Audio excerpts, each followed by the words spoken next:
What up, New York Giant Nation? It is your boy, Mac the Giants fan, and this is the True Blue Podcast. Let's get it. But how y'all doing today? Welcome to another edition of the True Blue Podcast with your boy, Mac the Giants fan. And a few things to talk about this week, man. OTAs got kicked off this week, first week of OTAs. A lot of good things, a couple of not so good things. I'm getting to that in a minute. But and obviously the news on Joe Schoen. Talk a little bit of Andrew Thomas as well. Little Malik Neighbors get sprinkled in there as well. But just before I get into any of that, though, I do want to start this show by acknowledging that another legend that was lost yesterday. I'm not a NASCAR enthusiast. I'm not a car guy at all, to be honest. I don't know much about the sport, to be honest. But I recognize legends, man, and I know legends, and I respect legends and icons. And auto racing world lost an icon yesterday, and one Mr. Kyle Busch. So I just want to say rest in peace to him and condolences to his family and all his loved ones. It's a tragedy, and another legend lost. So I just wanted to offer my condolences to one Mr. Kyle Busch and his family and all his loved ones, like I said. But let's get into it, man. Yesterday, Joe Schoen, he signed a contract extension, a multi-year extension. Details still haven't been released of the contract extension, but GM Joe Schoen has extended his contract, which is a big major surprise to many, myself included. I just didn't see this coming. Seemed to come right out of left field, honestly. Didn't even hear any rumblings about the sort. Didn't even know negotiations was going on. But I guess it ain't my business to know, really. But yeah, so Joe Schoen is going to be the GM, it looks like, for the foreseeable future. Barring anything, crazy, barring this just not completely just being a disaster and not working out, he is going to be the GM for the foreseeable future. One Mr. Joe Schoen. I know a lot of people probably have some heavy opinions about it. Anybody in the chat, I'd love to hear about it, man. What you think about Joe Schoen being kept on, man? It's after the last couple of years, I'm stunned. I'm not so stunned about him making the move as I am about the timing of the move. I think Joe Schoen, really, for what it's being honest, he's had a pretty good offseason, man. I mean, I know John Harbaugh has a lot to do with things, but I'm not going to just completely take it all away from Joe Schoen. He definitely has a role, whatever that role may be, and he did some decent work this offseason, man. From the free agency signings to the draft, he did some good things, man. Being able to get pull that trade off and getting the number 10 overall pick for Dexter Lawrence, I can't hate on offseason Joe Schoen has had. I'm still just stunned that they went on ahead and pulled this extension off so soon, so quick.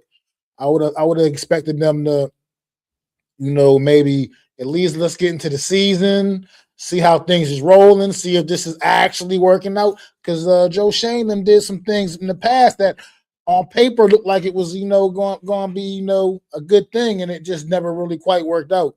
So we'll see, man. We'll definitely have to keep an eye on that with Joe Schoen. I'm hoping they release some details and see exactly what this was all about, what this contract extension did all entail, man. But as for right now, they're keeping their lips kind of sealed on that one. It just seems like maybe John Harbaugh is okay with Joe Schoen, obviously, too, because I would think that, look, John Harbaugh has a lot of influence, a lot of pull, man. I would think that this decision definitely would have got ran by him before the trigger got pulled. I'm not saying he's not definitely the end all be all in the decision making, but I'm sure that he had something to do with this. I mean, which that only tells me that he seems to be okay with what he sees from Joe Schoen right now. And I guess all we can do is wait and see, man. Like I said, I'm I'm stunned that this extension came so soon, considering Joe Schoen was still signed for another year. I just feel like they could have took their time a little bit, but here we are. Big surprise. I mean, just even up to even as recently as a week ago, people were still talking about potential of Joe Schoen being let go. And here we go. Here we are. He's definitely not getting let go. So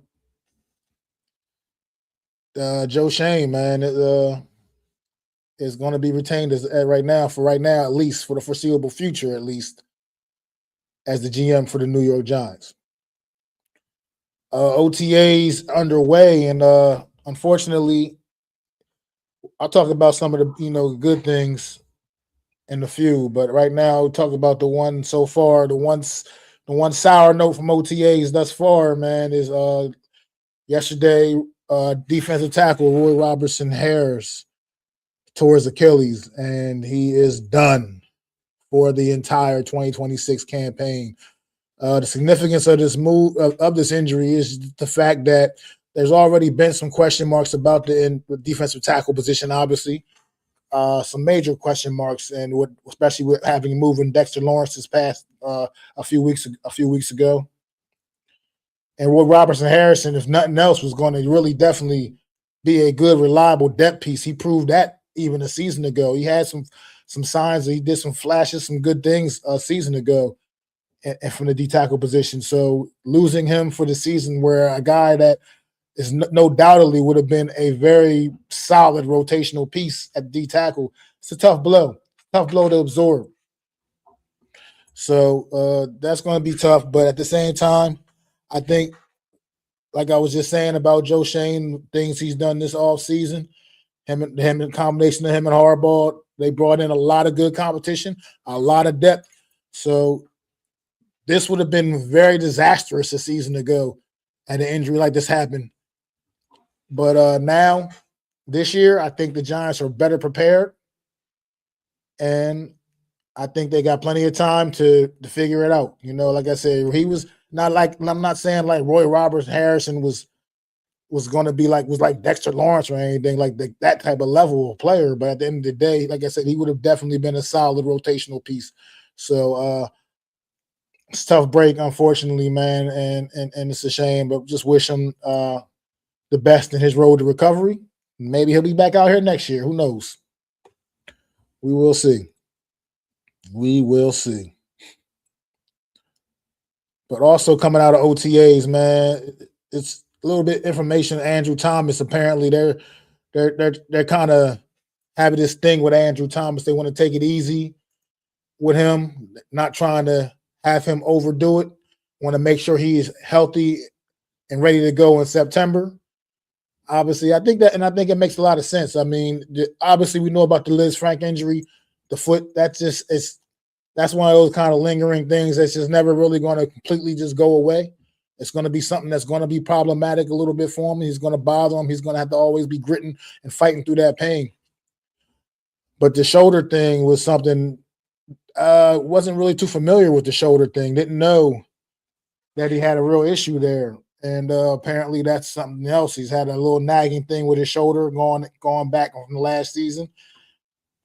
Listen, according to all the sources, according to the people inside of the Giants facilities, there's nothing to get alarmed about. They just kind of keeping him on a pitch count, not trying to have him overdo it here in the spring because they want Andrew Thomas out there in September. And to me, that makes a whole lot of sense.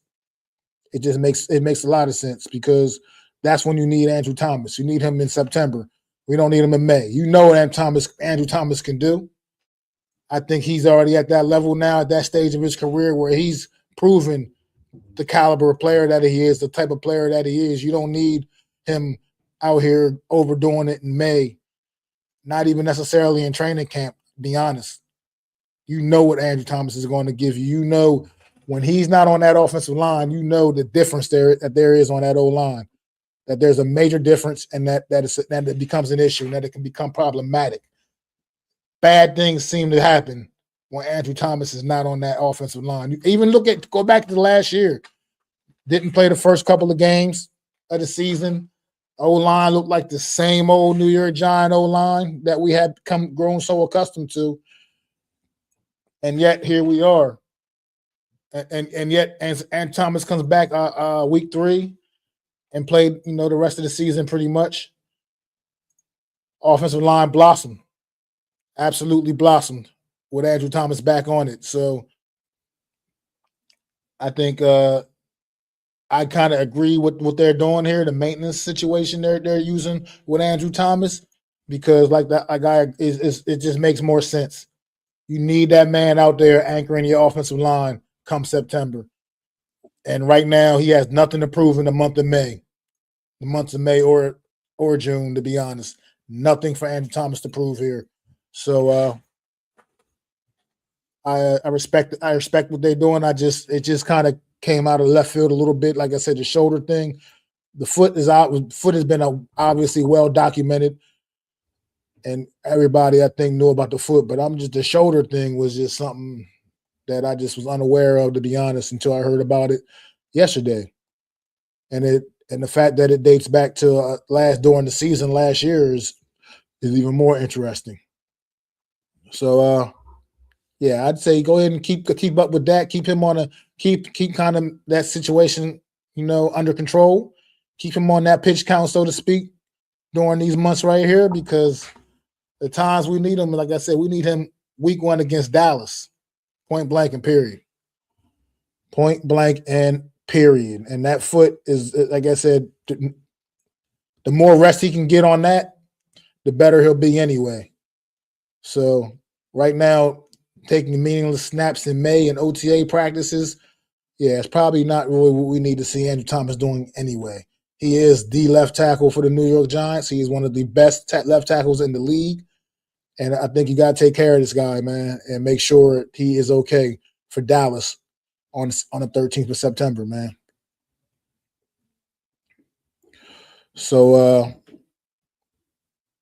obviously Malik Neighbors, we'll talk about him for a little bit too, real quick, before I move on. Malik obviously is another guy whose injuries have been well documented. The surgeries, a couple surgeries this off season, and you just keep hearing all kinds of mixed reports. Giants hopeful he'll be ready for week 1, but it just doesn't look that realistic, man. Even like Shefty reported earlier, that it just doesn't seem plausible that he's going to be ready to go against the Dallas Cowboys. And I mean, it's a tough break for the Giants. It's a tough break for Jackson Dart. I mean, he's only gotten an opportunity to play one, not even a whole half of football with Malik Neighbors, about a quarter and a half. So it's unfortunate that these two kids that are like supposed to be expected to be the future centerpieces of your offense for years to come still have not really been able to build up that chemistry that we would hope that they would have already had by now. So just keep hearing mixed things about Malik Neighbors. I'm pretty much got my mind made up that there's just no way in the world he's going to be ready to go week 1. He's out there working right now, working on the sidelines, doing all that stuff while he's rehabbing still. But I see no way that we're going to see Malik Neighbors on the field week 1 against the Dallas Cowboys, man. I just don't see it. But OTA's been underway, man, all week, and it's an exciting time. Exciting time, man. All 3 days.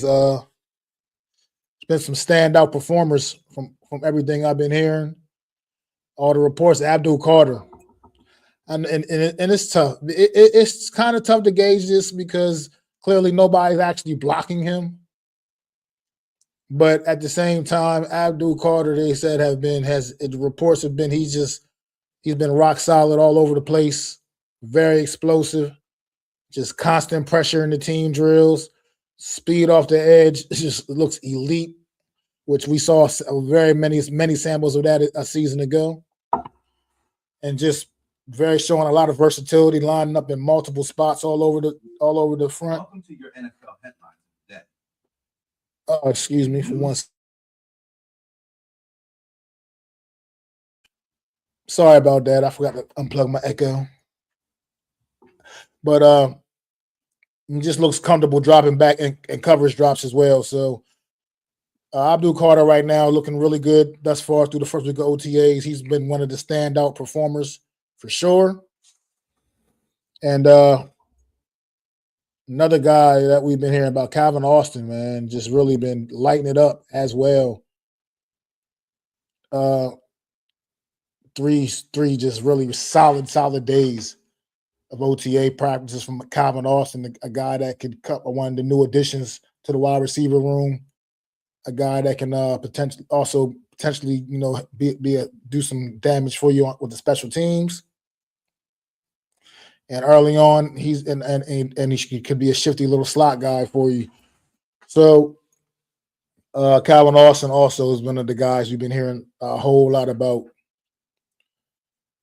Malachi Fields, our most scrutinized draft pick this past season, third-round draft pick out of Notre Dame, and easily has been the most scrutinized of the draft picks. Reportedly, he made one of the catches of the day on first day of OTAs, man. Acrobatic sideline grab, which I did see the highlights, saw the clip, and it was quite impressive, man. The fans, like right now, what the media is talking about is just his catch radius and his red zone upside he brings, man. Physicality as a blocker as well. This guy, he is a very, very, very willing blocker. Malachi Fields is, and that's something that's also great because that'll help out, obviously, in the run game and just guys running, in the open field in general. Malachi Fields is definitely not going to shy away from the contact. Colton Hood, also another one of the draft picks, has had a very solid week as well. A lot of impressive pass breakups and been very, very competitive in all the drills, man, as well. And then just overall, Arvell Reese also it's just adjusting to NFL play all over the field. Also, we're looking just natural in coverage is one of the big things we've been hearing about Arvell Reese. So Arvell Reese has just been absolutely, doing everything you want to see in a top 5 pick. Kayvon Thibodeau, another name that's been standing out as well. Another name you've heard a lot of good things about this week. The whole entire front seven, honestly, that it's been getting rave reviews, to be honest. And as far as our quarterback, Jackson Dart, the light bulb's coming on. He's starting to get it. New system, a lot of new things he's learning, and he's picking them up as the week as all 3 days progressed. You can see the progression and what Jackson Dart was able to get accomplished out there. So things are moving along right now with this New York Giant team, man. Absolutely moving along. And Jackson Dart is looking like he's prepared to take that next step, man. Wish we could see him out there with his top receiving threat, man. But that's just how it is, man. In the world of the NFL, in the world of football, that's just how it goes. But Isaiah Likely's another guy who's been making some plays, doing some things, man, and making some really explosive plays, man. Secondary, that's going to be one of the when we get towards training camp, that's going to be one of the absolutely most watched positional groups, man. Is that back end, that secondary. This week, some names standing out. Surprisingly, Javon Holland. I got to mention Colton Hood already, and surprisingly, Tay Banks. Hearing some pretty decent things about Deontay Banks as well. So is the light bulb going to come on for this kid in this new system this season, which probably is geared a little bit more towards him anyway? Should favor his skill set. I'm not making excuses up for the last few years. I'm not going to do it. He is a professional football player. and he still needs to have the ability to adjust to new things. But this system is definitely more favorable to his skill set. So hopefully we can get back to seeing a little bit of what we were seeing his rookie season when he was under Wink Martindale.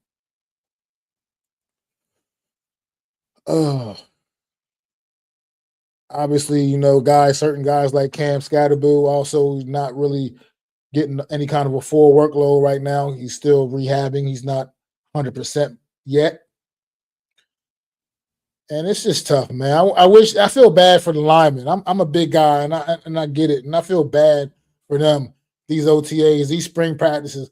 I mean, other guys they're out there, they're kind of getting some, real work in, and these guys can't really do much, other than drills, and like the 7-on-7s and the team drills, all the other team drills, the offensive linemen, the big guys, they're not getting that work the same way. It's just, snap and kind of, go through the motions a little bit. And I kind of feel bad for them this time of the year because you don't get to see them really get that real work in until they get the pads on in June. I mean, in July. But yeah, this OTAs for so far, like I said, overall though, first week of OTAs have been really, really solid up till day 3. Like I said, the big injury to Roy Robertson Harris. But unfortunately, like I said, that's just things that happen in this world, man, in the world of football, in the NFL. Yesterday, also some interesting names, not on the field, not practicing, other than the obvious. Winston not there at practice yesterday. Drew Phillips, Patrick Ricard, Shelby Harris, DJ Reader, Sam Roberts. Don't really know the story behind these guys and why they weren't in attendance yesterday, but just kind of something I just thought worth mentioning because some of those guys are actually key factors, expected to be key contributors to what the Giants are doing this year. Winston obviously just that veteran presence out there with the quarterbacks. He's that veteran guy, veteran leader of that room that you just like to see him out there, not to mention just how infectious his personality is and how engaging he is. You just kind of want that energy out there on the field. But one reason or another, whatever the reason may be, he wasn't in attendance yesterday. And same with Drew Phillips and Patrick Ricard, guys, like you said, expect these guys to be key contributors. And just not seeing them out there, DJ Reader, Shelby. I mean, for what it's worth, let's face it, for what it's worth, especially with Ricard and Harris and DJ Reader, these guys, it's not really, not really much they're out there doing anyway, other than kind of going through the motions for the most part. So it's really not a big deal. Just something I just thought I'd bring up. But yeah, Jackson Dart, man, like I talked about him a little bit more. He just looks very comfortable, man, with the cadence, the timing, the pocket movement. Coaches emphasizing how quicker processing and smarter decision making after the injuries impacted him a season ago. So that's good things to hear about your second-year quarterback, man. That he's getting it. He's not just he understands what happened, what things that happened a season ago. He understands the questions people had about him and his ability to potentially protect himself out there on the field, and he's going out there and he's taking care of business, and he's doing the things he needs to do. Some of the notable things they stand out with Jackson Dart yesterday is they were talking about the way he was drawing defenders off sides multiple times with the hard count. Looked very decisive in the 7-on-7 work. And he said he showed better chemistry with the younger receivers, which is a good thing. Gotta, you got a lot of new receivers on this team, a lot of new weapons that he needs to go out there and get comfortable with. So, and just obviously he's impressing the coach, with his competitiveness and his leadership. So,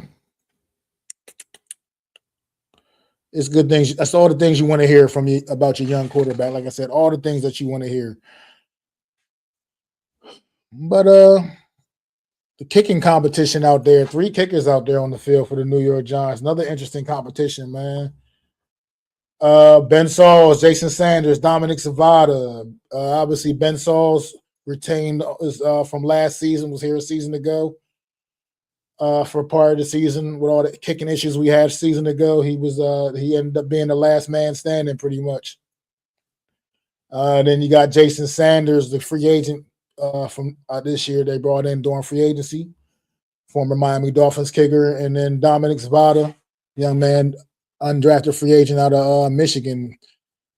It's interesting. We got a kicking competition in New York Giant camp. None of these guys have this job secure. Jason Sanders, I would think, would be the favorite, obviously, and most likely should be the guy you would expect to win this competition. But you never know; it's up for grabs.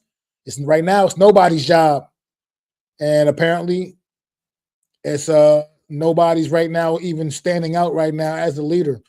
So, the competition has been pretty even so far.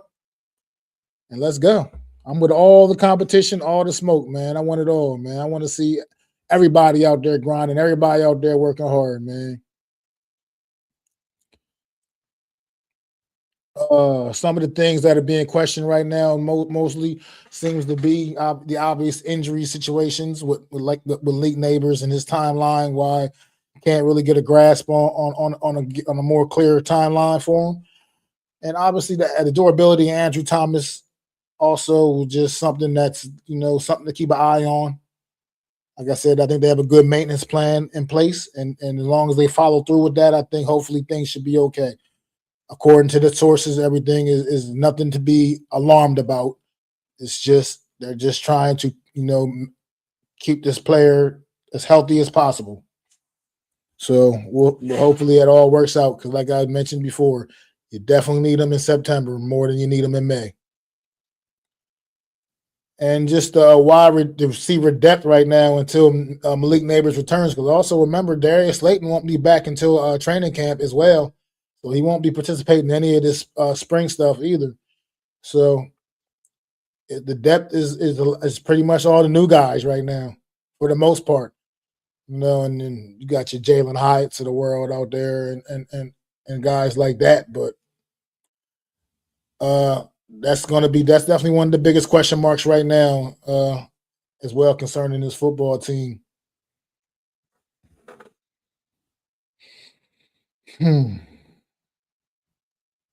Hope you're excited though. I mean, this is first week of OTAs. I've never been excited for the OTAs ever before. Probably the first time that I can even think that I've remotely just had even any real interest in it. And it's great. It's a great feeling, man. New York Giant Nation, stand up right now. You should be excited for this football team. I think good things are going to happen. I'm just everything you're hearing is just like what Kayvon Thibodeau said the other night at the town hall when he stated that it's just different. He said it's tough.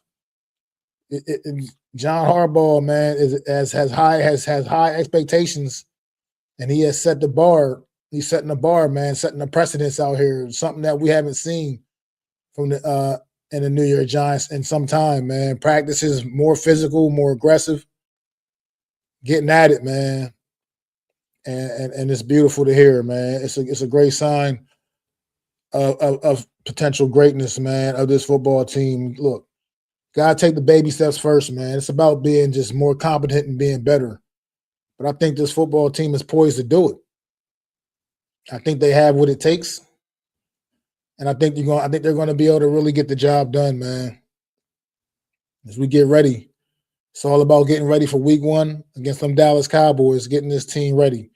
Injuries are going to happen. It's just part of the game, unfortunately. Like I said, it's unfortunate that you already had a guy that was going to be probably a key part of the defensive rotation on the line on the interior defensive line go down so early in the spring. But plenty of time to reload and fire. Like I said, you got plenty of depth at the position, and I think ultimately everything should work itself out, man. should be able. I think he should be able to overcome this, and hopefully, like I said, overcome everything, because you're still dealing with other things too. Like I said, the neighbors thing, he's still scatterboo. He's still not really, you still don't really know exactly how ready he is. I mean, he says he's ready, but that's what most players is going to say. If you ask Malik Neighbors right now, he probably tell you he's ready. You know what I mean? Just that's a player's mentality. Always ready to go, always ready to get at it. So, but I think it's just I like I like what's been built here. I like the foundation that's been laid, and I believe that we're poised and ready to go, and for something exciting, and bring back the excitement of football back to MetLife Stadium, courtesy of the New York Giants, man. It's our house, and we're gonna be respected in it. You can believe that. We will be respected. No more of the games, no more of the fun and games, no more of the lighthearted practices, none of that. It's all business out there. And that's first week of OTAs demonstrated that. It's all business. It's not dead serious out there making noise, man. Like I said, everybody's out there flying all over the place. Like the things you've been hearing, like I said, in particular about, like I said, Abdul Carter and Reese and Burns and Thibodeau, and just the way they've been flying all over the field, man. It's just crazy. It's crazy energy right now, man. And it's a great thing, man. It's definitely a great thing. Great feeling to have. The fact that we got a kicking competition. A damn kicking competition going on in Giants training camp. Ain't nobody coming in here. You got to come in here and earn everything. Harbaugh is making you earn everything. That's what it is. That's what it's going to be. Got to work hard for it, man. So I definitely can appreciate that. But I don't know. We don't really got a whole lot more, honestly. I just wanted to kind of touch on some of some of that stuff. Like I said, with the OTAs, the spring ball, spring practice. But for some reason, there's an excitement about it this year because this is the new New York Giants team. It's a new day. And I believe the Giants, man, are the real thing, man. I think people are sleeping right now because they don't know what to really expect. Also, the Giants haven't given them much of a reason to believe. Obviously, we know what these last several years have been like. 2022 was an anomaly. Clearly, it was an anomaly. This franchise has absolutely proven that with what we've seen the last 3 years since that playoff berth. It's been all bad. It's been terrible, as a matter of fact. But this year, a lot of things changed. You get a coach with a legitimate reputation, and that right there alone can change so much. You got your quarterback, I think, a year ago. I think there's still a lot of question marks about him. People are still, trying to find ways to hate on this young man, as if they didn't see all the great football that he played a season ago. We do want to see a lot less visits to the blue tent. That's for sure. But let's face it, they were visits to the blue tent. He only had one concussion. He only missed those couple of games because of an injury. People were making it seem like this guy was just injured all season long with this one thing after another. No. He got banged up a little bit here and there. But the only thing that kept him out of the game at all was the concussion that he got when he got the concussion against Chicago, and then missed the rest of that game, and then went on to miss the next, I believe it was the next 2 games maybe. And that's it. People want to harp on that Minnesota game. Yes, it was terrible. That was a terrible game collectively by the entire team. But everyone harped on that game. Just forget about what he did against the Eagles on Thursday night football season ago. No, we're gonna forget about that. Forget about what he did in his first game ever against the Chargers. We're gonna forget about all of that. We'll look past all of that. And we'll pinpoint these couple of little things and try to, scrutinize this kid for that. No, I believe in Jackson Dart, man, and I love what he brings to the table, man. So I'm glad and I'm proud that he's the New York Giant quarterback. I know this kid's gonna come out and have a big, big year, and I think he is going to protect himself a lot more. And we are going to see a lot fewer visits to the blue tent. This kid has it up here, man. He's not a dummy. He knows the things he has to improve upon. He's clearly already working towards that already. He's learning a new offensive system in year 2. But I think it's going to be something that's going to be geared towards him, to his style of play, to what he's able to bring to the table, man, and just really, really fit in with his skill set. We know Dart's all about the creativity. And I think this offense will give him an opportunity to be very, very creative. And you got guys, like I mentioned, like Isaiah Likely and guys like that now that will really add to that. Likely is a guy that can line it up all over the field. He can line up in the backfield, can send them in motion, can do all kinds of things with Isaiah Likely. And I think that's going to majorly benefit Jackson Dart, having a guy like that out there. If Theo Johnson can get them hands together, we'll have a 2 tight end system, have a 2 tight end system that could just be absolutely lethal. Absolutely lethal. Get them hands in check, young man. So yeah. I just don't know. I mean, I hate that it's only May right now. I'm ready to see it, man. I'm like itching to see these guys get the pads on, man. Like I'm itching. As much as like I'm excited, I've been excited for the OTAs, obviously for obvious reasons, just because it's not that stench is now gone. I feel like it's gone. It ain't nothing like when they get the pads on and get the pads to clicking, man. And that's what I'm excited for, and that's what I'm waiting to see. And that's what I want to see. Man. But it just feels like it's an eternity, like it's so far away. Like we're not even yet, just gotta be a little more patient. I do. But I'm not ready for it, man. I don't want to be patient. I want it. I want what I want, and I want it now. I want to see the big blue on the field now. I want to see them get it, man. I want to see them getting after it. I want to see the big guys having some fun. I want to see the running backs getting some real work. I want it, man. I want to see these rookies. I want to see the rookies out there in real like game type situations, man.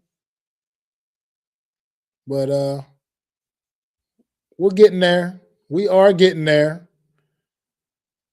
Just be careful. Just want to hope that have a better week, have an even stronger week of OTAs next week.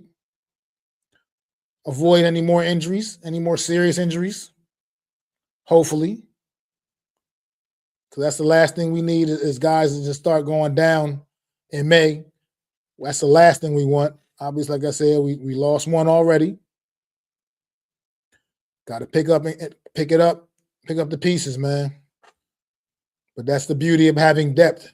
Guess what, guys? The New York Giants got depth now. Depth. Like legitimate depth. And that's also something new that we haven't been really used to or accustomed to. In the past, like I said, injuries happen on this team, and they were always disastrous because you just next man up. Next man up, you used to not be really worthy of being up. So this injury here, it just puts a little bit more emphasis on Darius Alexander continuing to develop. And hopefully he can take that next step in year 2. Ended the season really strong last year. So that's what this injury says to me, is that it puts the emphasis on. I'm not putting necessarily pressure on the young man, but just a little emphasis on him to hopefully, that he can hopefully get it together and take that next step and evolve into the player that the New York Giants expect him to be. That's all. Like I said, so much competition in that room. I mean, you still got veterans like Shelby Harris and DJ Reader as well out there. So, tough break for Robertson Harris, but we actually got a couple of guys, man. We got some guys. So it's that next man up. That's a real thing now here in New York. Actual depth. Feels good to say that.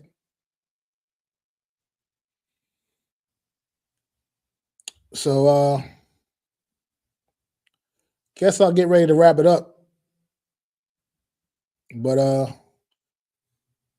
should let me know, man. You guys let me know what y'all think about this New York Giants team, man. Let me know in the comments how y'all feeling, man. Think this team is ready to take the next step? Let me know. Let me know. What's going on, Joe, man? I appreciate you popping in, man. Definitely do, man. Thanks for the constant support, man. I really appreciate you. But yeah, I'm gonna get ready to wrap it up. Enjoy my Friday evening. Cut this one a little bit short this week, but really don't got much more to talk about, honestly. And I do appreciate y'all tuning in. To the ones that tuned in, make sure hit that thumbs up for me.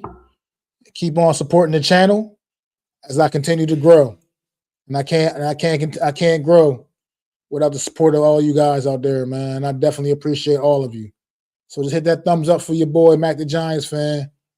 Hit that subscribe button too on the channel, man. I'm on the road to 1,000. I'm trying to get there. Man. I'm not really trying to be one of them. I'm trying to earn it.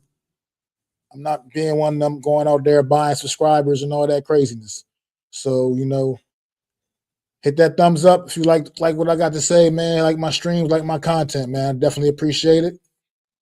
And make sure you sub up to your boy, Mac the Giants fan. Peace. I'd like to thank you all for listening. If you was feeling this, please take time to subscribe and smack them likes. Feel free to drop a comment. Let me know what you think. Don't forget to ring that bell so you know when I'm dropping new content. It's your boy, Mac the Giants fan. You can find me on Twitter, YouTube, and Facebook at Mac the Giants fan. That's MACDA Giants fan.